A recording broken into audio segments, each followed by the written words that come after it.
ओडिशा के लोग भूतों को रास्ता दिखाते हैं। हाँ, अजीब लगता है सुनकर, पर यह सच है। दिवाली से एक दिन पहले एक अनोखा और पवित्र रस्म होता है जिसका नाम है बड़ा बड़ुआ डाकोरा।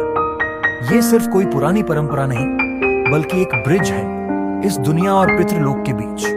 कहा जाता है आश्विन मास के पितृपक्ष में जो पूर्वज हमारे पास आते हैं, वो इसी रात दीपावली अमावस्या को वापस अपने लोक लौट जाते हैं।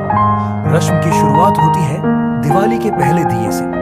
उसके बाद हाथ में लिया जाता है कौरिया काठी, झूठ की सुखाई हुई लकड़ी के टुकड़े। उन्हें जलाकर हम आसमान की तरफ उठाते हैं, जैसे रोशनी का एक रास्ता बना रहे हैं उन आत्माओं के लिए जो अपने लोक लौट रही हैं। ये रिवाज घर के सबसे बड़े पुत्र द्वारा किया जाता है। छोटे बच्चे, माता पिता सब मिलकर इस परंपरा में शामिल होते हैं। सबसे खूबसूरत दृश्य देखने मिलता है पुरी के जगन्नाथ मंदिर के पवित्र शहर में, जब सड़कों पर लोग जमा होते हैं, हाथों में जलते हुए कौरिया काठी, और फिर गाया जाता है वो प्राचीन गीत।